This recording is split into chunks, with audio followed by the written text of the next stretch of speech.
got me stranded like a branch in the wind. Tell me what you long for. Oh, I won't watch you. It's June of 2019. The girls are off the coast of the Dominican Republic in the thorny path. They are getting spanked by Mother Nature's mood swing off the coast. They've broken the boat. Darkness has descended, and they need to find safe harbor fast.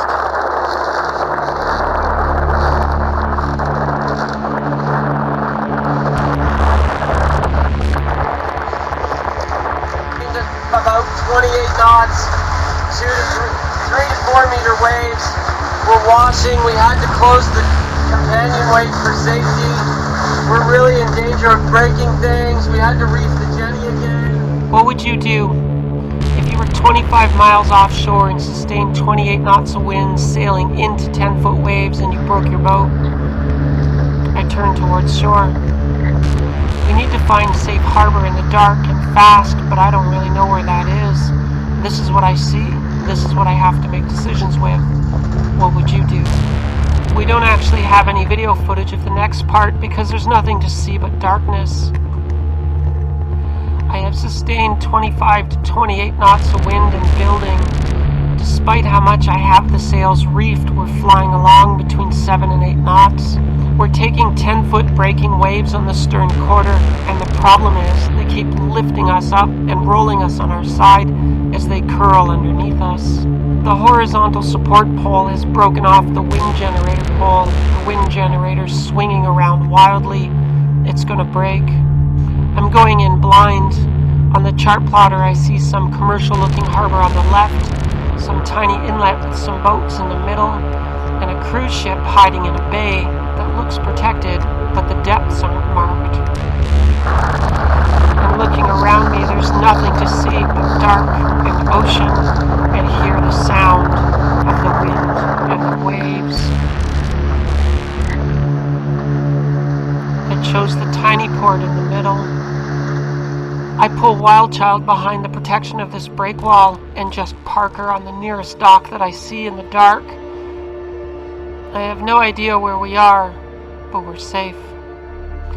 The next morning I wake up early, go out into the cockpit, go on the dock, begin inspecting the damage to my boat, walk around, try to get oriented. Let's see where we are. This boat is the Dominican Navy.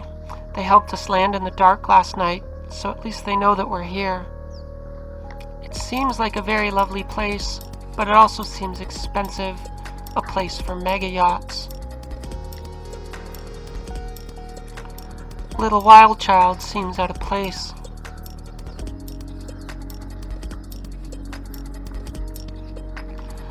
My under-engineering of this arch, my overestimation of how strong stainless steel is a constant source of frustration, stress, and expenses for me.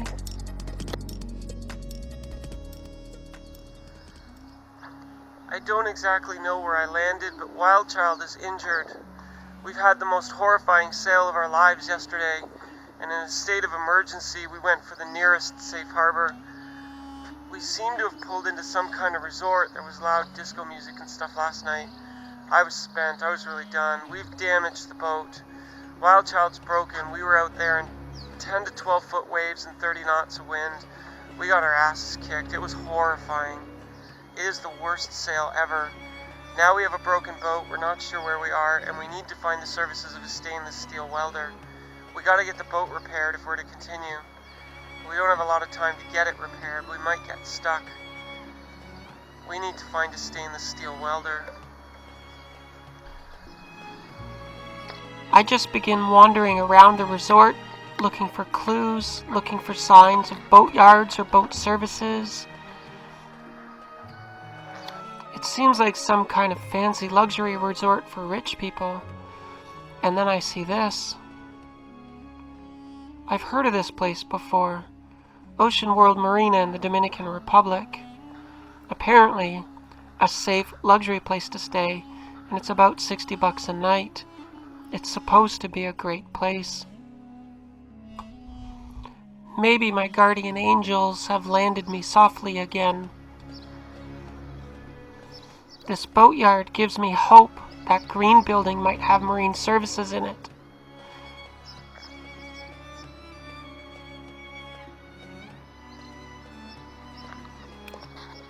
And there's my broken girl out at the dock beside the Navy ship. I decide to go wander into that boatyard in the early morning hours. I want to look around for repair facilities, a welding shop, signs of boat services I can contact when they open.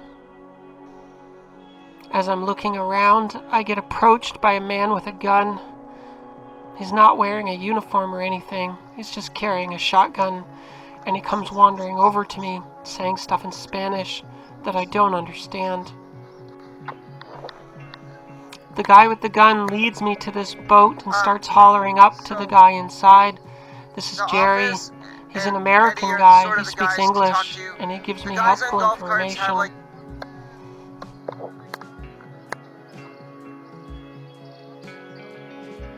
Oh, like a dock attendant. Okay. Lexi, just for editing, that guy we met was Jerry. He spent 18 years in Saskatchewan. We woke up Jerry with the security guard. Jerry's the English guy, talked to us, said that there is a stainless steel welder here and we're going to be okay. He also said that there's some British guys on a motor cat that are his friends that are worth talking to out here on this other dock that I'm going to try and find. This ocean world seems like a nice place. Maybe we've landed well. Maybe this is all going to turn out fine.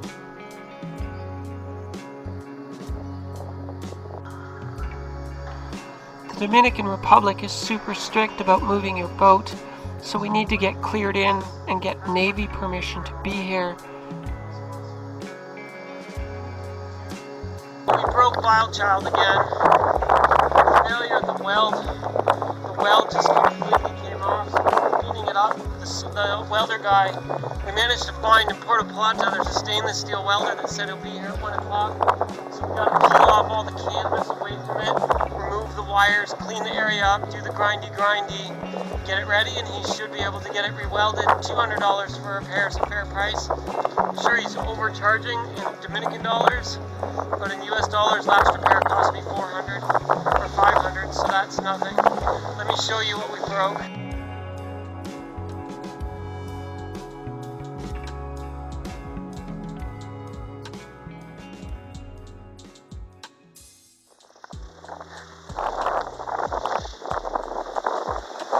So this pole here is supposed to be attached here to give extra support to the wind generator. So we have a welder coming this afternoon. We need to strip down the bimini, move the canvas, move the wires, and get it ready for him to do his welding.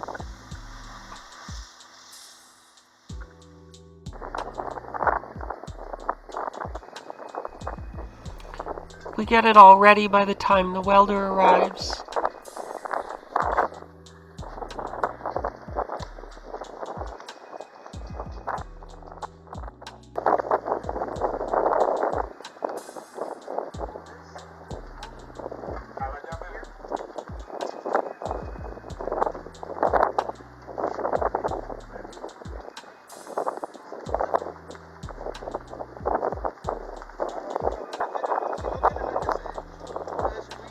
It takes a while for the welder to get all set up, everything in position, but he does a good job.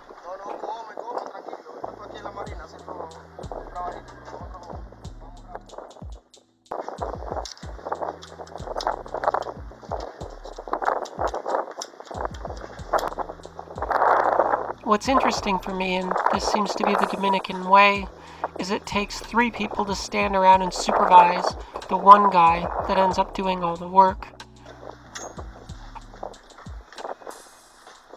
I'm just super excited we were able to get WildChild healed the same day.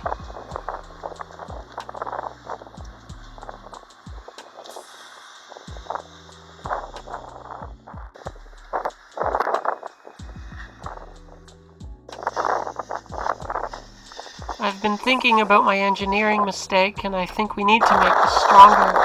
So I asked the welder, can we put gussets in? I've got extra steel, and he says no problem. The ocean is such a nasty place. It is so hard on the boat to get flung around so wildly. I need to make this stronger.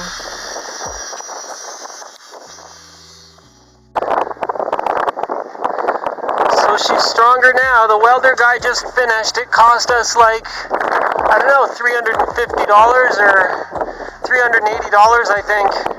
A WildChild's stronger than she's ever been.